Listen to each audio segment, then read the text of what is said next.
अस्सलाम वालेकुम students, vital educators और इसके ज़रिए तमाम इंग्लिश ग्रामर कोर्स और इसके सिलसिले का लेक्चर नंबर है जनाब 51। अच्छा जी, अब 51 जो लेक्चर है इसमें भी हम अपनी ट्रांसलेशंस को कंटिन्यू करेंगे जो हमने लेक्चर नंबर 36 से कंटिन्यू की हैं। English grammar and composition class 9th and 10th book. और जनाब ये जो किताब है इसके अंदर हम ट्रांसलेशंस पर मौजूद हैं। इसके बाद इंशाल्लाह हम लोग करेक्ट फॉर्म ऑफ वर्ब पर भी काम करेंगे। सबसे पहले कुछ प्री ट्रांसलेटेड एक्सरसाइज कर लेते हैं। पेज नंबर 88 पर मौजूद है। ये पीडीएफ बुक मैंने खोली हुई है। ऑब्वियसली इसमें ये नंबर और इस नंबर में थोड़ा सा फ़र्क होता है। अच्छा जी, इसमें अब कुछ जुमले देख लेते हैं, उसमें अगर कोई मज़ीद गुंजाइश होती है काम की। Vegetables are not loaded on horses, जुर्माना किया जाता है, आई एम नॉट फाइंड। इसमें यह है कि ये जो जुमले हैं ये नेगेटिव या इंटरोगेटिव हो सकते हैं, ज़ाहिर है सवालिया भी हो सकते हैं और मनफी जुमले भी हो सकते हैं। इनमें जितने भी हेल्पिंग वर्ब लगेंगे इज़ एम आर वाले, उनके साथ नॉट का इजाफा होगा, क्योंकि नॉट ऑब्वियसली नहीं के लिए है चूँकि नेगेटिव जुमले हैं। और अगर ये इंटरोगेटिव हुए तो फिर ये इज़ एम आर जो है ना ये हम पीछे ले जाएंगे बिल्कुल, यानी कि आप कह लें कि सब्जेक्ट से पीछे।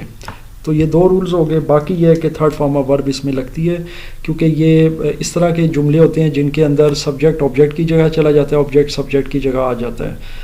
तो ये बहरहाल है जी मामला। तो इसमें अब देखते हैं जी, चाय वक्त पर नहीं दी जाती, tea is not given on time, इस फ़कीर को कुछ नहीं दिया जाता है, this beggar is not given anything. अच्छा जी, अब इसमें एक और भी प्रोविजन हो सकता है बैगर के साथ, this beggar is given nothing. तो ये जुमला भी हो सकता है जनाब, this beggar is given nothing, इस फ़कीर को कुछ नहीं दिया जाता है। इसी तरीके से मुझे बैंक से कर्ज़ा नहीं दिया जाता, I am not given loan by the bank. और इनको इमदाद नहीं दी जाती है, दे आर नॉट हेल्प्ड। या यूँ भी कह सकते हैं help is not given to them, उनको मदद या इमदाद नहीं दी जाती है। बहरहाल ये चीज़ इसमें आ गई। उसके बाद देखते हैं नेक्स्ट, गांव में कारखाने नहीं लगाए जाते हैं, factories are not set up in the villages. क्या सुबह कौमी तराना गाया जाता है, इज़ नेशनल एंथम संग इन द मॉर्निंग। फल हर रोज़ कहाँ ले जाए जाते हैं, where are fruits carried daily. मुझे तंग क्यों किया जाता है, आई एम टीज्ड। स्कूल का मुआयना कब किया जाता है, when is the school inspected. मुआयने की इंग्लिश होती है इंस्पेक्शन, और मुआयना जब एज अ फेल यूज़ हो कि मुआयना कब किया जाता है तो फिर ये आ जाएगा एज अ वर्ब इंस्पेक्ट, और इसकी लगेगी थर्ड फॉर्म इंस्पेक्टेड। तो मुआयना करने वाले को कहा जाता है इंस्पेक्टर। क्या बड़ों की इज़्ज़त नहीं की जाती है, और एल्डरली पीपल नॉट रिस्पेक्टेड। ये मशीन कैसे दुरुस्त की जाती है, how is this machine set right. इसको आप रिपेयर भी यहाँ पर लिख सकते हैं, how is this machine repair, लेकिन रिपेयर में ये होता है मुरम्मत के ज़ुमरे में आ जाता है। तो ये मशीन कैसे ठीक की जाती है या कैसे दुरुस्त की जाती है, इन दोनों अल्फाज के लिए सेट राइट का वर्ड जो है वो बिल्कुल ठीक है। तो यहाँ दुरुस्त के लिए भी ये दुरुस्त है लफ्ज़। अगर यहाँ पे होता है ये मशीन कैसे ठीक की जाती है तो तब भी सेट राइट होगा। ऐसी अफवाहें क्यों फैलाई जाती हैं, why are such rumours spread. Spread obviously third form है, थर्ड फॉर्म के तौर पर लगेगा। आगे है जी, क्या ऐसे मौक़ों पर या मौक़े पर मेहमान ख़ुसूसी को बुलाया जाता है, is the guest of honour invited on such occasions. चलें जी, अब हम चलते हैं पेज नंबर 89 पर, और यहाँ पर हमारे सामने एक एक्सरसाइज है जिसमें 22 सेंटेंसेस हैं जनाब, और दिलचस्प एक्सरसाइज है, यूँ कह सकते हैं कि चैलेंजिंग एक्सरसाइज है जी। देखते हैं कि क्या मामलात होते हैं। सबसे पहले सेंटेंस की तरफ जाते हैं और देखते हैं कौन सा सेंटेंस है। बुरी सोबत कैसे अख्तियार की जाती है, how is bad company adopted. अख्तियार करना किसी सोबत को या किसी चीज़ को उसे कहते हैं अडॉप्ट करना। इसी तरह अगर किसी बच्चे को गोद लिया जाए तो उसे भी अडॉप्ट करना ही कहते हैं। अच्छा जी, अब सेकंड जुमले में चलते हैं। क्या जुमा बाज़ार में सस्ती चीज़ें बेची जाती हैं। अच्छा जी, अब इसमें ज़रा ध्यान रखिएगा, मैं नीचे भी ज़रा आपको साथ साथ जो है ना वो चक्कर लगवाऊंगा वोकैबलरी का, क्योंकि बहुत सारे जो वर्ड्स होते हैं ना नीचे बच्चों को हमेशा कन्फ्यूजन हो जाता है कि जी नीचे हमें वोकेबलरी गिवन है, हमने यहाँ से उठाना है, जो नहीं समझ आ रहा वो लगा देना है, लेकिन ऐसा नहीं होता। क्योंकि देखें, आपको सिर्फ वोकेबलरी में वर्ड के कुछ समझ लें कि ट्रांसलेशन या मतलब तर्जमा शुदा जुमले दे दिए जाते हैं कि जनाब सस्ती की इंग्लिश है जी चीप, बस। अब आगे आपने लगाना होता है कि भाई ये आपने उससे पहले लगाना है, बाद में लगाना है, कहाँ लगाना है, किस फॉर्म में लगाना है, ये आपका मामला होता है। तो इसलिए इसके लिए जो है ना आपके जो टेंसेस हैं वो बेहतर होने चाहिए, और ज़ाहिर है उस्ताद की निगरानी में भी आपको करना चाहिए ताकि जो गलतियाँ आपकी वो दुरुस्त हों। अच्छा, बहरहाल अब चलते हैं जी, क्या जुमा बाज़ार में सस्ती चीज़ें बेची जाती हैं। सबसे पहले आपको जुमला बता देता हूँ, are cheap things sold in Juma bazaar. ये भी ज़ाहिर है इंटरोगेटिव सेंटेंस है। अच्छा, अब इसको ज़रा समझ लेते हैं। Are cheap things sold in Juma bazaar, इसको कुछ गलत तरीके से भी लिखा जा सकता है, वो भी बता देता हूँ। यहाँ पर है are cheap things sold in Juma bazaar. अब अगर इस जुमले को अगर आप पढ़ें ना तो यहाँ पे ये लिखा हुआ है क्या सस्ती चीज़ें। अब यहाँ पे थिंग्स है या गुड्स कह लें, वट एवर। एक और वर्ड भी मैंने आपको इससे पहले बताया हुआ है कि चीज़ों के लिए गुड्स का लफ्ज़ भी यूज़ हो जाता है। लेकिन अभी आपको एक बहुत ही गलत जुमला बताना है, वो ये है कि देखें, अगर मैंने यहाँ पर ये लिख दिया ना चीप गुड्स, तो ये सेंटेंस का सेंस ऐसे ले रहा है कि जनाब क्या घटिया चीज़ें जुमा बाज़ार में बेची जाती हैं। आर चीप थिंग्स या cheap goods sold in Juma बाज़ार, पहले तो ये चीज़ आ गई एक बात। दूसरा ये है आर गुड्स। अब देखिएगा सेंटेंस को मैं किस तरीके से मॉडिफाई करता हूँ। आर गुड्स सोल्ड, अब देखिएगा ऑन चीप प्राइसेस या रेट्स कह लें, एक ही बात है, इन जुमा बाज़ार। अब जुमले को देखें कि अब जुमला कैसे तब्दील हुआ है। Are goods sold on cheap rates in Juma bazaar. तो ये अब जुमला इस तरह का बन गया कि क्या चीज़ें सस्ते रेट्स पर या कम निरखों पर बेची जाती हैं जुम्मा बाज़ार में। तो अब ये जुमला उसके मुकाबले में अप्रोप्रिएट हो गया है। अगर गुड्स या थिंग्स से पहले चीप लगा देंगे तो वो फिर उससे सस्ती के साथ साथ घटिया का भी एक वो लुक आएगा कि घटिया चीज़ है। क्योंकि अगर कोई चीज़ के बारे में हमने घटिया कहना हो तो उसके साथ हम अक्सर वर्ड लगा देते हैं चीप का। तो वैसे तो खैर चीप सस्ते को कहते हैं, वो घटिया के लिए हम और लफ्ज़ यूज़ करते हैं जैसे सब स्टैंडर्ड, वो मैं इससे पहले बता चुका हूँ। लेकिन मैं वैसे आपको ये चीज़ बता रहा हूँ कि थोड़ा सा अल्फाज की हेर फेरी से भी जो माने हैं ना वो तब्दील हो जाते हैं अंग्रेज़ी और उर्दू की ट्रांसलेशन में। बाग से सेब नहीं चुराए जाते हैं।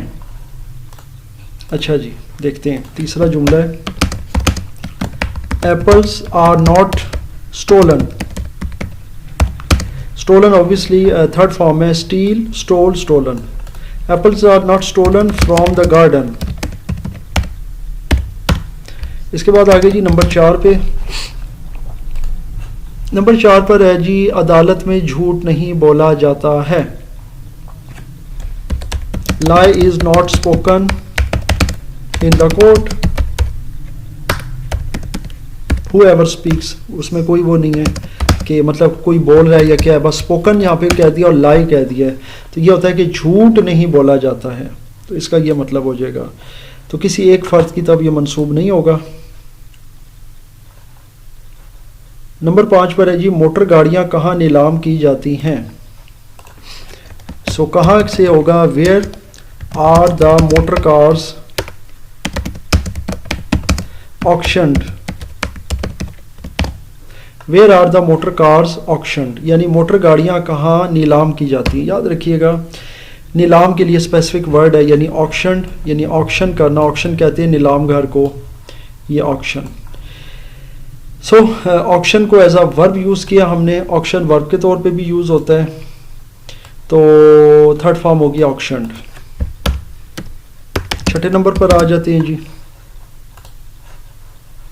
छठे नंबर पर है क्या रेलवे स्टेशन पर सामान तोला जाता है। क्या रेलवे स्टेशन पर सामान तोला जाता है। इज द लगेज वेड। ये जो वे का लफ्ज होता है ना, वे, ये होता है तोलना या वजन करना, और इसके साथ ईडी लगाकर थर्ड फॉर्म यानी वेड, वेड थर्ड फॉर्म भी यही है। ये रेगुलर वर्ब है, रेगुलर इरेगुलर वर्ब भी इससे पहले मैं बता चुका हूँ। Is the luggage weighed on railway station, और ये भी क्वेश्चन मार्क है। क्योंकि इंटरोगेटिव सेंटेंस है। ये आप देख सकते हैं, क्या रेलवे स्टेशन पर सामान तोला जाता है। इस रजिस्टर में दस्तखत नहीं किए जाते हैं। ये तो बहुत आसान है जी। This register is not signed, third form लगी, this register is not signed. ऐसे बुरे आदमी को माफ नहीं किया जाता है। ऐसे बुरे आदमी को, सच अ बैड मैन या bad person is not forgiven. Forgiven कहते हैं जी, यानी फॉरगिव से निकला, फॉरगिव फॉरगिव फॉरगिवन, यानी गिव गिव गिवन, वही चीज़ है। ये आप देखें ज़रा गिव वाला, तो गिव गिव गिवन, ये वही थर्ड फॉर्म है। तो फॉरगिव में भी वही है, फॉरगिव, फिर फॉरगिव होता है असल, उसके बाद GAVE, और फॉरगिवन थर्ड फॉर्म है। 9th नंबर पर आते हैं जी हम, देखते हैं 9 नंबर पर क्या है। मकान में सफ़ेदी कब की जाती है। आप देखें, ये जो सफ़ेदी का लफ्ज़ है, ये वाइट वॉश, ये बहुत कॉमन सा वर्ड है, बहुत सारे बच्चों को ये आता भी होगा। सो मकान में सफ़ेदी कब की जाती है, इसको मतलब पेंट नहीं कहेंगे, सफ़ेदी के लिए प्रॉपर वर्ड है white wash. So when is the house white washed. आप इसको इकट्ठा लिख लें, चाहे आप इसको जनाब स्पेस दे लें, कोई इशू नहीं है, चाहे आप इसको यूं कर लें, नो प्रॉब्लम, आपकी मर्ज़ी है जी। जैसे वाइट हाउस का वर्ड है, तो वो तो आप कोई भी लफ्ज़ इस तरीके से यूज़ कर सकते हैं। कंपाउंड नाउन में पहले ही आपको बता चुका हूँ कि उनको आप किस अंदाज में लिख सकते हैं। सेंटेंस नंबर 10 है जी, क्या रुपया बैंक में जमा किया जाता है। इज़ द मनी, मतलब यहाँ रुपया जो है ना वो एलेबोरेट कर रहे हैं मनी को, यानी कि पैसे को, उसके लिए कोई रुपये का लफ्ज़ हमने नहीं यूज़ करना। Is the money collected in the bank, या डिपॉजिटेड भी वर्ड कह सकते हैं, कलेक्टेड भी है या डिपॉजिटेड, डिपॉजिटेड भी कह सकते हैं, डिपॉजिट करना, जमा कराना, तो आपकी मर्ज़ी, आप जो मर्ज़ी इसमें वर्ड यूज़ कर लें। 11वें नंबर पर है जी, इनाम किसको दिया जाता है। सो सेंटेंस नंबर 11 है जी, इनाम किसको दिया जाता है। Who is given the prize. Simple हो गया जनाब, थर्ड फॉर्म के साथ। अब आते हैं 12वें में, किस दरिया पर पुल बांधा जाता है। हाँ जी, on which river bridge is constructed। बांधने का मतलब वही होता है बनाना, कंस्ट्रक्ट करना। सो ऑन विच रिवर, किस दरिया पर पुल बांधा जाता है, तो bridge is constructed. Sentence number 13 की तरफ चलते हैं जनाब, और देखते हैं जी इसमें क्या है। इस छापा खाना में इश्तहार नहीं छापे जाते हैं। छापा खाना जो होता है ना, वो होता है प्रिंटिंग प्रेस। इसमें बहुत सारे काम होते हैं जिसमें आपके ये इश्तहार बनते हैं, ब्रोशर्स, बैनर्स, इसके अलावा ख़ासकर न्यूज़पेपर्स वगैरह छपते हैं। तो यहाँ इश्तहार के लिए एडवर्टाइजमेंट का लफ्ज़ आसान है। सो इस छापा खाना में इश्तहार नहीं छापे जाते हैं। So advertisements are not printed in this press. Printing press कह लें या जो मर्जी कह लें, तो मैं अगर यहाँ पूरा भी लिखना है तो मैं लिख देता हूँ प्रिंटिंग प्रेस। तो ये आ गया जनाब। अब चलते हैं जी सेंटेंस नंबर 13 की तरफ। लेट्स सी, बल्कि 14वां सेंटेंस है। अच्छा जी, कॉलेज में तुलबा कब दाखिल किए जाते हैं। ये सेंटेंस नंबर है जी 14। व्हेन आर द स्टूडेंट्स, दाखिल का मतलब आपको पता है एडमिटेड है in the college। when are the students admitted in the college। Sentence number 15 आ गया जनाब। आम यहां से लाहौर नहीं भेजे जाते हैं। मैंगोज और not sent from here to Lahore। Mangoes are not sent from here to Lahore। आम यहाँ से लाहौर नहीं भेजे जाते हैं। ठीक हो गया। क्या आपके स्कूल में अंग्रेज़ी अखबार पढ़ा जाता है। Is English newspaper red, sorry इस वो लग गया था, रेड एट योर स्कूल, क्या आपके स्कूल में अंग्रेज़ी अखबार यानी इंग्लिश न्यूज़पेपर पढ़ा जाता है? Is English newspaper red at your school. ज़्यादा किसी जगह के लिए जो हम यूज़ करते हैं ना प्रीपोजिशन, वो एट होता है। अच्छा जी, अगला है जी 17वां सेंटेंस, कमरा इम्तहान में नकल कैसे की जाती है? How it is copied in examination hall. Simple है जी, ये तो खैर इसमें चीटेड का लफ्ज़ भी आ जाता है, यानी how it is cheated in examination hall. तो चीट का मतलब ही नकल करना होता है या किसी को धोखा देना होता है, तो नकल के ज़ुमरे में भी आ जाता है, वो आपकी मर्ज़ी, आप जिस तरह का सेंटेंस लिख दें। और इसके साथ क्वेश्चन मार्क आ जाएगा क्योंकि ये इंटरोगेटिव सेंटेंस है जी। अब 18 नंबर में जाते हैं। क्या हर साल गांव सजाया जाता है? इज़ द विलेज डेकोरेटेड,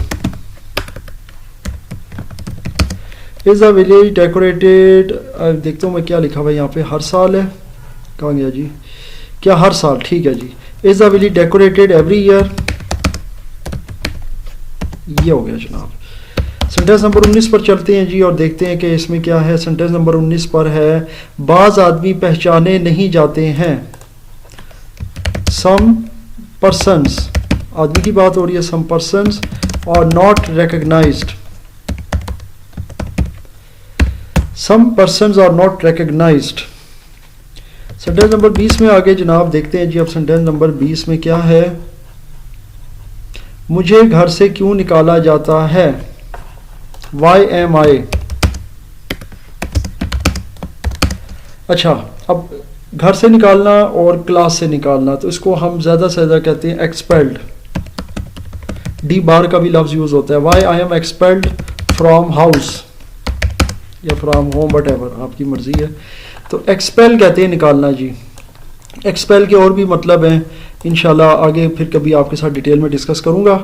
तो बहरहाल क्लास से निकाल देना या कॉलेज से निकाल देने को भी एक्सपेल करना कहते हैं, रस्टिकेट करना भी कहते हैं, बहुत सारे वर्ड्स होते हैं। तो मैंने फ़िलहाल एक ही यूज़ किया यहाँ पर आपके लिए, क्योंकि कुछ वर्ड्स अगर डिफ़िकल्ट हों तो फिर मैं कोशिश करता हूँ कि एक ही उनमें से यूज़ करूँ ताकि आप लोग उसे याद कर लें।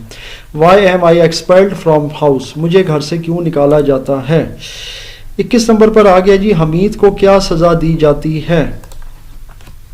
हमीद को क्या, आई थिंक मैं यही है, हाँ जी, क्या सज़ा दी जाती है?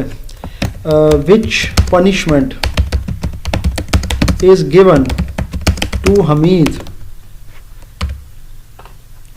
Sorry, which punishment is given to Hamid. Hamid को क्या सज़ा दी जाती है? सेंटेंस नंबर 22 पे आगे जनाब देखते हैं। सेंटेंस नंबर 22 पर है, क्या कुत्ते रात के वक्त क्या कुत्ते को रात के वक्त खोल दिया जाता है? Very simple, is the dog, single है, so is the dog unchained at night. So ये जनाब हमारा फ़िलहाल जो है ना यहाँ तक कोटा पूरा हो गया जी। कोटे का लफ्ज़ भी आपसे इंशाल्लाह मैं नेक्स्ट वीडियो में शेयर करूंगा। हम अक्सर बोलते हैं कि जी ये कोटा हमारा पूरा हो गया है, या लेट सपोज नौकरियों के कोटे की हम अक्सर बात करते हैं, तो ये कोटा लफ्ज़ क्या होता है इंशाल्लाह इस पर गुफ्तगू करेंगे। बहरहाल, इज़ द डॉग अनचेन्ड, याद रखिए अगर चेंड का लफ्ज़ हो तो इसका मतलब है कुत्ते को बांध देना या किसी भी जानवर को जिसको जंजीर के साथ बांधा जाता है, तो जैसे शेर भी हो सकता है। तो इज़ द डॉग चेंड, तो तब आएगा क्या डॉग को बांध दिया गया यानी कुत्ते को। अनचेंड होगा कि यानी कि कुत्ते को खोल दिया गया है। अब वो वट एवर उसको जंजीर से बांधा हो या रस्सी से बांधा हो, इससे कोई फ़र्क नहीं पड़ता, या उसको पट्टा डाल के तो उससे बांधा हो, लेकिन बुनियादी तौर पर अनचेंड का लफ्ज़ आता है खोलने का और चेंड का लफ्ज़ आता है जी बांधने का। सो ये है जनाब हमारी एक्सरसाइज और लेक्चर नंबर 51। इसमें किसी किस्म का कोई भी क्वेश्चन या कन्फ्यूजन हो तो मुझसे ज़रूर शेयर कीजिएगा।